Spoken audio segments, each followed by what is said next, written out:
I'm Jenn West, professional rebel of delight. And I'm Dave Wiesdock, sage of creative scaffolding. And this is shadow casting. Hey, Dave, it's a new year, a few weeks into it, and I wanted to check in on our priority. What do you think about that? I think that's a great idea. Let's go. Yeah, because we want to have fun and we really want our audience to dive into priority. So even though we did the podcast, November, I think? It's good.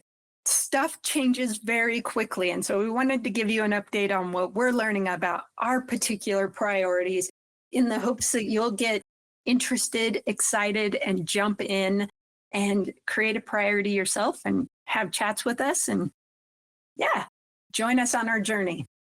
Yeah, we have quite a few people that have joined us in a priority this year. So definitely for our audience still listening, even if you're listening to this in May, let's say you found us months later, pick a priority now. It doesn't matter when.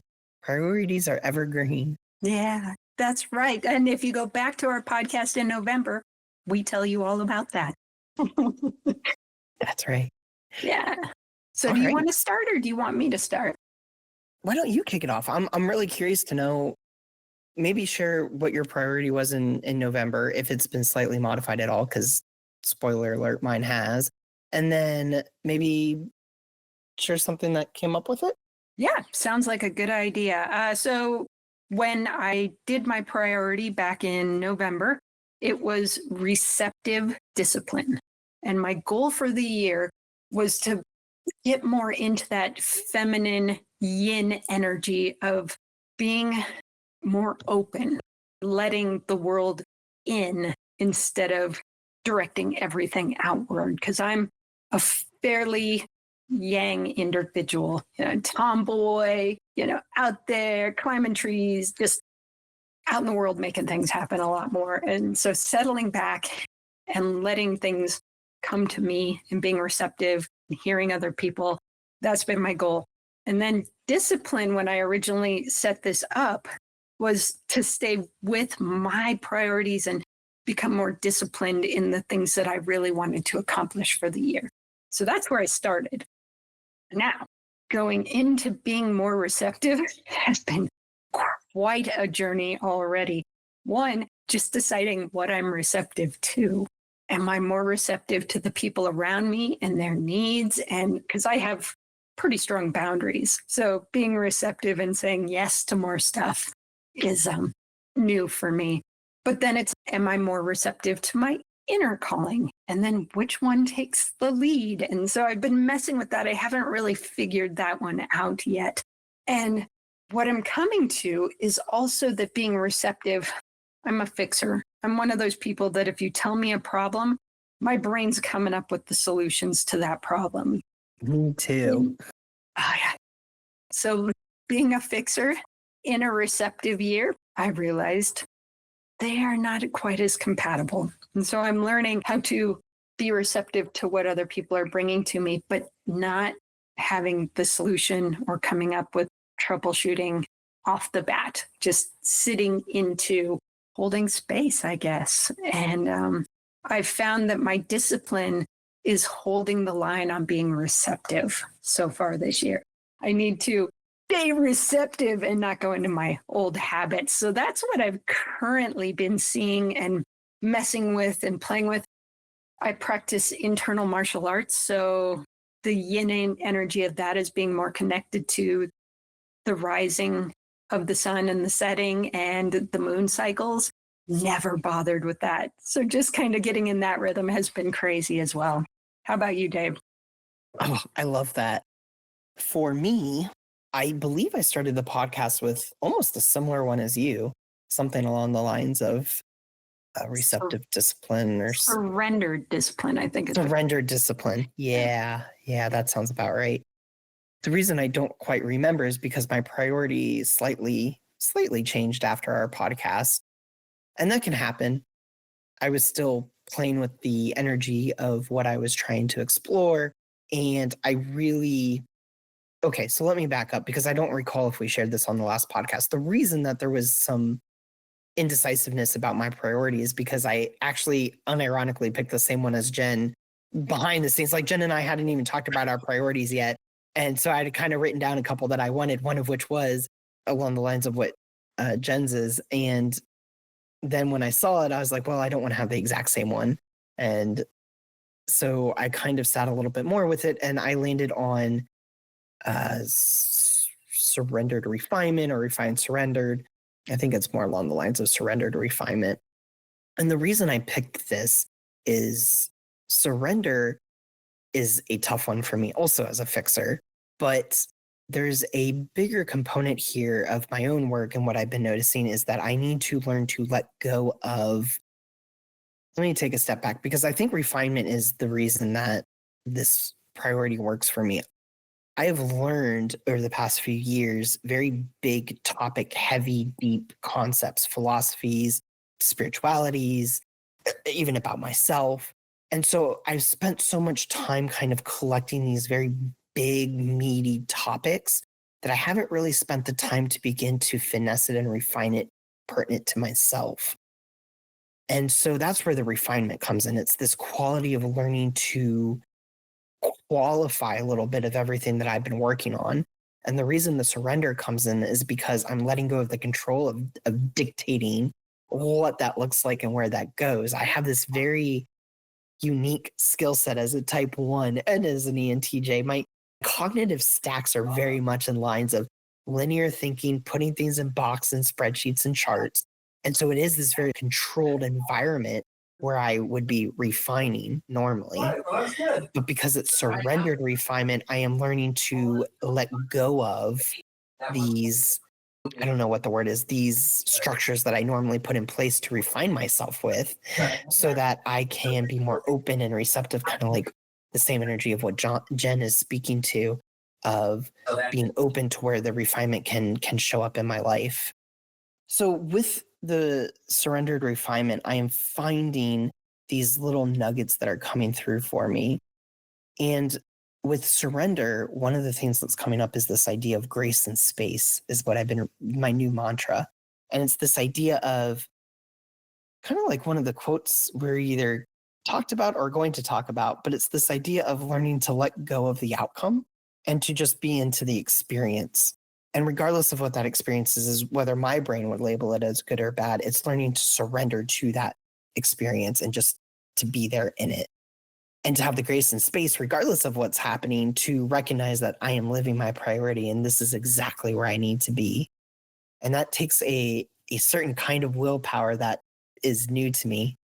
And then the way that refinement is coming up is in my communication. Unironically, as a podcaster, I like to talk. And so learning to talk in a way that is more structured, coherent, and concise is kind of where that refinement is coming in and where I've noticed my skills getting exercised, whether that's maybe spending 5 more extra minutes on an email because I just want to tweak it a little bit more. I told Jenn before this podcast, one of my goals now with this priority is I want to communicate so refined that someone asks me for clarity. I think one of my habits is, and again, going with surrender, I like to be in control and to make sure that I'm clear. And so I over explain a lot of things. And I think that that kind of comes with this consequence of talking too much, not giving the other person's brain a chance to absorb what I'm saying. And so learning to slow down, learning to be more concise, and learning and challenging myself to have someone be like, I literally don't understand what you mean. Can you repeat that? Can you phrase that in a different way? Like, that's the goal. I want to have refined so much that I've refined too much and then kind of work back from that. So that's kind of where my play has been. Yeah. It's funny that both of us are trying to loosen up our need for control on things. And weird control, not control of people around us or this or that, just this underlying intention of control that we didn't even realize was there. Yeah. And actually, I want to really jump on that because the other thing is that control almost always has, I see where you're going with this, the implication of external, but I really feel that you and I are talking internally. This is all internal control. We're not talking about trying to control our partners, spouses, kids, coworkers, bosses, whatever. This is all what can we control on the inside? Where's our personal responsibility? So that's a really great point. I just wanted to jump on that. Yeah. Yeah. And just finding those things where control comes up. And I didn't realize it was there. I thought I was helpful. And now I'm trying to get out of a discomfort. That was a main lesson that I've learned so far with receptivity was when somebody needs me or requests support from me, that I'm trying to get out of I'm trying to help with their discomfort and get Yeah. rid of that discomfort instead of sitting in it and allowing them to be there and just being a space where they can be. I can do it in my coaching, but day to day life, not fixing their problem or Yeah. attempting or coming up with anything that might help with their anxiety or stress or worry or just discomfort. And I didn't realize I had that wanting to wipe that away because I've learned to sit with my own discomfort. Well, yeah. I mean, did we talk about that in our first podcast? I think that's a really No. that's a great measure, right? It's almost counterintuitive. The more uncomfortable you are, chances are you're on the right track with your priority Yeah. because our priorities are meant to challenge us, not to create comfort in what we already know. It's to take us outside our comfort zone. And maybe, I mean, totally theoretically speculating here, maybe that's why priorities struggle at the beginning of a new year. When someone says, I'm going to go to the gym 3 days a week or 5 days a week, every week this year, that's almost comforting to make that goal because you've been making that goal for years, Yeah. probably. But the minute you're like, no, I'm going to make a goal of surrendered refinement. First of all, that's really ethereal. So it's kind of like, well, what does that really mean? And then the more you sit with it and hold space for it, like you're saying, the more uncomfortable those words become for you. That's where the challenge comes in. And you would think, oh, well, if it's challenging, I'm definitely not going to do it then. But really, honestly, it's more fun this way. Like, because now I'm not in control of what shows up for me or what that looks like from day to day, let alone from week to week. So that monotony goes away. But also, there's this requirement of me to be aware. And so I'm building these muscles and skills that are going to help me in multiple areas of my life that are coming from more than just a very concrete and limited goal of going to the gym. And I'm not saying that that can't be your goal, Yeah. but there's this idea of what's the intention and energy behind it. Exactly. The goal kind of lives underneath a priority. The priority is the blanket. Then you have all kinds of other things you're doing. And really, the thing you're doing, you're seeing how it fits into the priority. And that's the fun of the priority because by the end of the year, you have this huge understanding and relationship with whatever you've prioritized. It's not ethereal anymore. It has all of these layers and steps, and you just have this huge relationship. And it means so many more things, and you've actualized them in your body, and it applies to all of your life. And that's what makes it so cool. It really shapes. And I was working with somebody else to help them pick a priority, and they were picking a priority of either balance or subtlety. And as we were playing with it, we realized both lived in the other one. And the difference between balance or subtlety was that balance was kind of this bigger, more playful thing that you would get a lot of width. There'd be a lot of broad ideas that you can look through. But if they played with subtlety, it would be really refined and you could go very deep.